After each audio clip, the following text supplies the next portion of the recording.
তো গাইস চলে আসলাম আরো একটি নতুন ভিডিও নিয়ে। আজকে আমরা কথা বলবো মিতিন একটি খুনি সন্ধানে মুভির 9 দিনের বক্স অফিস কালেকশনকে নিয়ে, এবং আজকে কথা বলবো প্রজাপতি 2 মুভির 9 দিনের বক্স অফিস কালেকশনকে নিয়ে।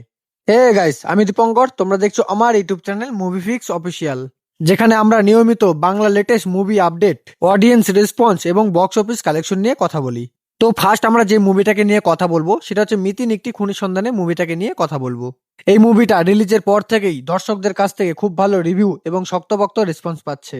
বিশেষ করে কোয়েল মল্লিকের পারফরমেন্স এই মুভিটাকে একটা আলাদা লেভেলে নিয়ে গেছে। অনেকেই বলছে অনেকদিন পর বাংলা ইন্ডাস্ট্রিতে একটা স্ট্রং থ্রিলার দর্শক হলে বসে উপভোগ করছে। আর এই কারণেই প্রজাপতি 2 এর মতো বড় মুভির সাথেও এই মুভিটা জোর কদমে টক্কর দিতে পারছে। তো যাই হোক, এখন আমরা কথা বলবো এই মুভিটা তার 9 দিন কমপ্লিট করে ফেলেছে। তো 9 দিনে এসে এই মুভিটা কত টাকা বক্স অফিস কালেকশন করলো। এই মুভিটা 9 দিনে এসে বক্স অফিস কালেকশন করেছে 8 লক্ষ টাকা, এবং এই মুভিটা গ্রস বক্স অফিস কালেকশন করেছে 1,44,00,000 টাকা। তো গাইস, মিতিন একটি খুনি সন্ধানে মুভিটাকে নিয়ে তোমাদের কি মতামত? তোমরা কি মনে করো এই মুভিটা আরো ভালো কালেকশন করতে পারবে? অবশ্যই নিচের কমেন্টে জানিও।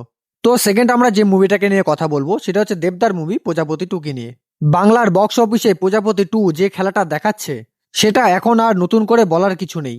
এই মুভিটাকে ভাই এখনো পর্যন্ত কোনোভাবেই থামানো যাচ্ছে না। দেবদা যেভাবে একটার পর একটা হাউসফুল শো দিচ্ছে, যেভাবে টিকিট সেল হচ্ছে, সব মিলিয়ে এটা একদম ক্লিয়ার এই মুভিটা বাংলার বক্স অফিসে একটা ইতিহাস তৈরি করতে চলেছে। তো যাই হোক, এই মুভিটা অলরেডি তার 9 দিন কমপ্লিট করে ফেলেছে। তো 9 দিনে এসে এই মুভিটা কত টাকা বক্স অফিস কালেকশন করলো? তো গাইস, এই মুভিটা 9 দিনে এসে বক্স অফিস কালেকশন করেছে 30 লক্ষ টাকা, এবং এই মুভিটা গ্রস বক্স অফিস কালেকশন করেছে 6,65,00,000 টাকা। এই কালেকশনটা নিজেই বলে দিচ্ছে প্রজাপতি 2 ঠিক কোন লেভেলের পারফরমেন্স দিচ্ছে। যেভাবে মুভিটা এগোচ্ছে তাতে খুব শীঘ্রই 15 থেকে 20 কোটি টাকার গ্রস কালেকশন ছুঁয়ে ফেলবে। তো গাইস, এই দুটো মুভির বক্স অফিস কালেকশন নিয়ে তোমাদের কি মতামত অবশ্যই নিচের কমেন্টে জানাতে ভুলবে না। আর ভিডিও ভালো লাগলে প্লিজ ভিডিওতে একটি লাইক এবং চ্যানেলটি সাবস্ক্রাইব করে পাশে থাকবেন। দেখা হবে পরে কোনো আপডেট নিয়ে। ধন্যবাদ।